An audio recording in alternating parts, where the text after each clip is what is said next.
So you want to be a better apprentice. Maybe you're thinking about getting into the trade, already in the trade and want tips on how to improve. Or maybe the guys that you work with sent you this video as a little, hint. No matter the case, no matter where you're at, don't you worry, I got you. In this video, I'm going to give you the top 5 most important tips on how you can become a better apprentice. Now, you're probably thinking, why should I listen to this guy? Well, my name's Dylan. I've been doing plumbing basically my entire life. I've been licensed for 7 years at this point. And coming up, I did everything from brand new commercial kitchens, think like Panera Bread and Burger King. And now I mainly do service calls. So I've done kind of the full gamut of what construction has to offer. My dad has owned every company I've worked for, so I've had to work extra hard to make sure that the guys know that I'm there. Not just because my dad is the boss, but because I actually want to show up and work. So that's why I think I'm qualified to tell you how to be a better apprentice. So sit back, relax, let's start to get into this top 5 right now. Tip number 1, learn your journeyman. Learning your journeyman and their tendencies is a hugely important thing that you can do to make yourself more valuable to the actual company, because right now you have 0 value, and to make your life way easier, I promise you. So what do I mean by learning your journeyman? So at this point, I've worked with over 100 guys. I don't know what the number is, but it's been a lot. And everybody does things just a little bit differently. It's like that saying, there's a bunch of different ways to skin a cat, which now that I think of it, who's skinning cats? Most sayings we have are weird. Regardless, everybody does stuff a little bit differently. The way they wrap up their hose, the way they wrap up their extension cords. Some guys like it in a nice oval so they can attach a strap and hang it. Some guys want the extension cord wrapped on itself so they can use the cord itself to hang it.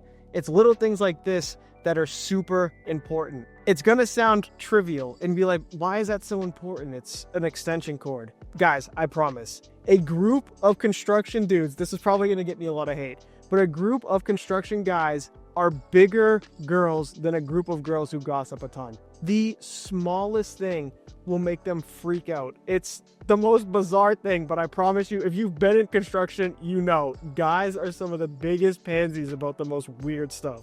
But this will make it a lot easier for you. So if you're doing service work too, this is an extra tip. In service, learning your journeyman's truck is also incredibly important. This is because if you want to clean up a job, which is what you'll end up doing, you can, instead of taking everything from the day and just tossing it into the back of the truck, then you got to spend the morning cleaning it out, everything like that.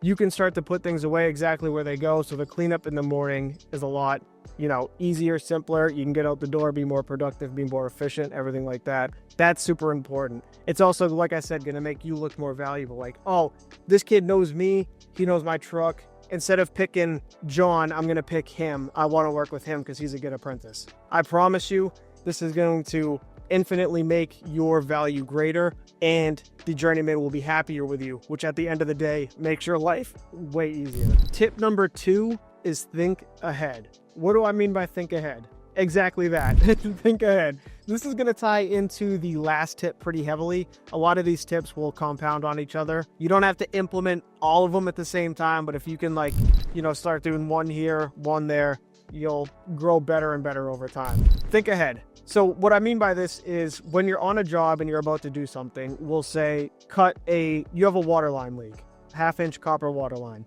It's a straight shot. You're replacing 3 feet of pipe, whatever. So instead of the journeyman having to ask you, you should already be like, all right, cool, he sold the job, we're gonna do it. Let me go out to the truck, grab the bucket, some pipe, couple couplings, whatever cutter we need to use. If you can do that without being asked, that's also gonna make you a value add. Then that takes the journeyman's mind off of having to coach you up, and he can be thinking about literally anything else, you know what I mean? So that's gonna definitely make you be more efficient. If you know the job is starting to finish, grabbing a broom, grabbing a trash bag, whatever, you know what I mean? Just doing the things, taking the initiative to take the next step without having to be asked is going to show that 1, you care, and 2, you're paying attention and you're actually learning. This isn't something you can do day 1, but by month 8, you know what I mean? You should be starting to learn these skills, learn what the job takes, and doing things without having to be asked. Tip number 3,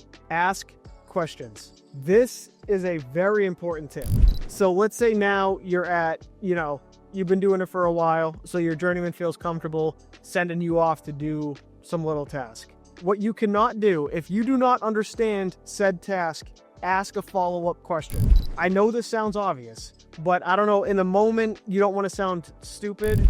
Like, you're going to get made fun of because the journeyman's going to be like, oh, you don't know this stuff already? Like, what have you been doing? But I promise you, look stupid. Because it's going to be way worse when you get to, they say that for you to do something, you go off and do it, even though you're nervous because you know you don't understand what he asked, but you don't want to look stupid. So let's not ask any questions and let's just go figure it out. And then you mess it up. Now he's going to come over and be like, what are you doing? Why did you not ask me questions? Why is this messed up? Now I got to take whatever time necessary to undo your mess and then redo it how it's supposed to be done. I would way rather you look stupid and ask me follow-up questions. Please, don't go off on your own. Don't go trying to do something you don't understand. Just ask a question. There's no such thing as stupid questions. You might get picked on a little bit, but getting picked on versus messing up a job, I mean, I know which one I'd rather take. Tip number 4 is be consistent. Now, I know I've said a lot of these tips are important, but I think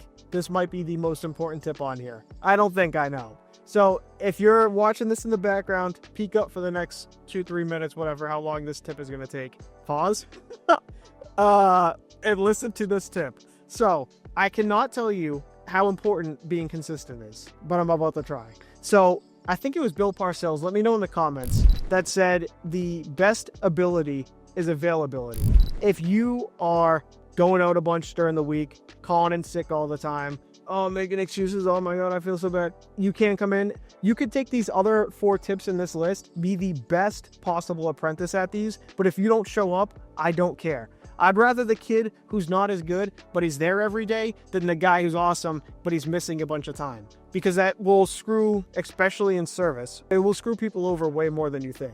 Another pro tip real quick that kind of piggyback off of this, if you're going to call out of work, don't lie. Just tell your boss what's going on. Because if you're like, yeah, dude, I'm going to my buddy's party and it's on like a Wednesday because it's like his birthday, and then you got the flu on Thursday morning, bro, we know what happened. You're hungover. We know because we all did it, so we know what you're trying to lie about. It's like when you become older and all the things, like you were smoking weed in high school and you were trying to hide it from your parents and you thought you did such a good job, and then we're shocked to find out they knew the whole time because you're actually just an idiot. Same thing. Your boss knows, we all know. It's just going to make you look worse for lying. But try not to even do that. If you're going to go out on the weekends when you're not at work. If you can show up and just be there and work hard, this is like 95%. These other 4 tips are like a 5%, like polish it off to make you better. This 95% will put you ahead of most apprentices. Trust me,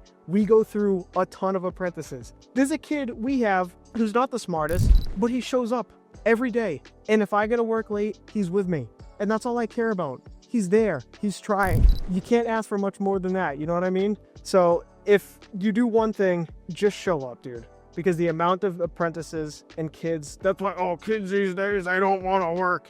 Don't be a part of that. Just show up and you will get the respect of all the guys you work with. And when you have respect, they'll go easier on you and they'll trust you and you can be a value add. It's all a piggyback, but it starts with you being on site when you said you were going to every day, day in, day out. So yes, please be consistent. Before we get to the 5th and final tip, I thought I'd throw in an honorable mention. Honestly, when I was making this list, I was thinking whether or not I should put it on or leave it off.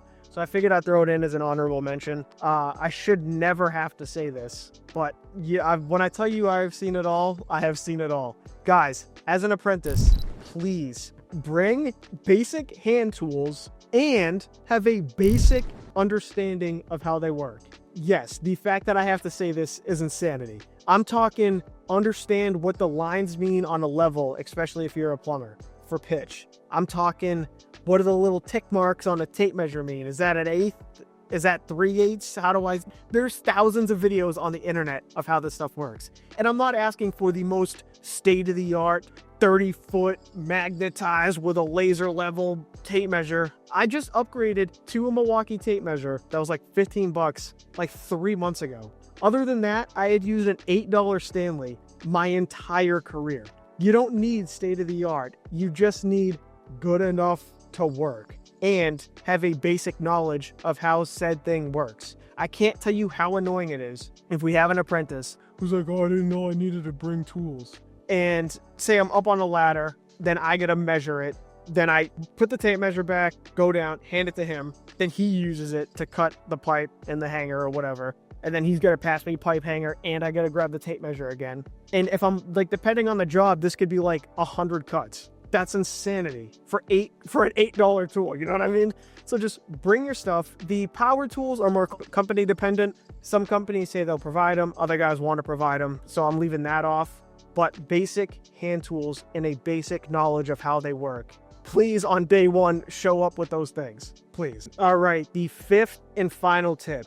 This one might be the most important, like, life advice tip. It's kind of 1A, 1B with be confident. But tip number 5 is don't be afraid to make mistakes, or don't be afraid to fail, however you want to look at it. This is going to kind of sink or swim you, to be totally honest, to see if you're actually going to be good at your craft or if you're going to be kind of, well, not as good. I know, prophetic.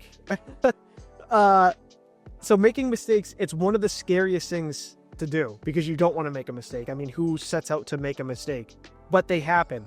The other kind of, to finish off the sentence, pause, is don't be afraid to make mistakes, but when they do happen, do not panic. So I'll give you an example. Like 15 years ago, I was doing one of my first electric water heaters. The journeyman that I was with was like, all right, kid, like, let's see what you got.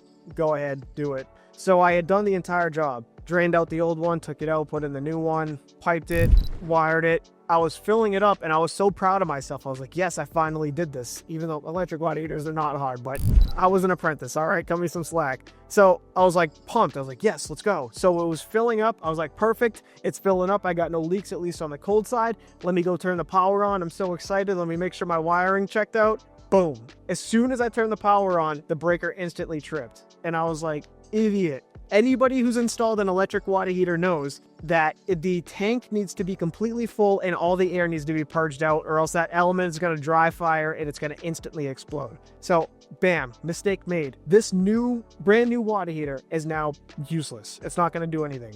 But I didn't panic.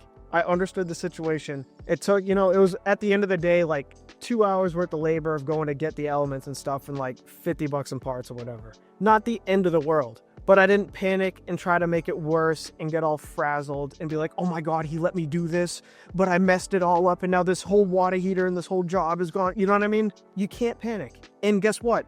I've never done that since. Failure is also an amazing teacher, another thing to keep in the back of your head. But you just can't panic. Literally today, I was working, I had to take off a wall-hung toilet and put it back because it was leaking. So it was on a flushometer, so you shut off the screw for the flushometer, disconnect the flushometer, take the toilet off, yada, yada, yada. So I shut off the screw, double checked, I flushed the handle a bunch of times, no water was coming out. I was like, perfect, water's off, time to do the job. I've had the toilet off for like an hour, cleaning up the caulking, making sure everything looked good, yada, yada. I put the toilet back. I see the vacuum breaker and the washer for it and everything looked pretty bad. So I was like, all right, I'll replace that. And I saw that the flushometer had pushed out a little bit too far over the vacuum breaker. So I said, all right, let me loosen the nut that screws into the shutoff, move it, and line it all back up. Somehow, the water didn't fully shut off. I still don't really understand what happened. And I go to loosen that nut, water spraying everywhere. I'm like, oh no. I'm in a big commercial building. There's literally a dude crapping in the stall next to me. I'm working in the handicap stall. He's next to me. He's doing his business. And it smelled rank, by the way, but that's besides the point. And I'm like, dude, I'm so sorry. The shutoff just malfunctioned. So I'm trying, in the midst of me trying to like figure out what's going on, I hit the handle by accident. So now I get water shooting out of the nut and coming down out of the diaphragm, just ripping water all over the floor. Literally only 8 seconds since this happened. But immediately I was like, all right, I can't stop this water. What can I do? Go grab my screwdriver real quick and re-shut this water off, see what happens. So that's what I did. I was like, all right, can't stop the water, don't panic, grab the screwdriver and this will all be over. So that's exactly what I did. Grab the screwdriver, go to shut it off. Somehow I got like 2 more full rotations out of the screw to shut the water off. I don't know how it didn't leak previous when I had everything kind of loose. That's besides the point. But the main driver is I've been doing this my entire life, and this happened to me today. So anything can happen at any point. Don't panic. Don't be afraid to make mistakes. And if you do make a mistake, do not let it frazzle you. If you can do this, you will be a much better apprentice, journeyman, person in life, because you're gonna fail. It's how you bounce back off of failure. When you go to work, leave your ego at home. Don't be afraid to learn. Don't be afraid to fail. Don't be afraid to ask questions. That is the best life advice I could give you. All right, if you learned anything from this video, please make sure to like and subscribe. And if you're on the fence between a trade or college, I highly recommend a trade. No debt, rewarding work. Most times your company even pays for the school. You have skilled labor. You can't be replaced by AI, at least not for a very long time. If you want me to make a more kind of full video comparison for that, let me know in the comments. Also, I could make how to be a better journeyman video as well that you apprentices can send to your journeyman. So if you want that, also let me know down in the comments. But yeah, it's been Dylan, and I'll catch you guys in the next one.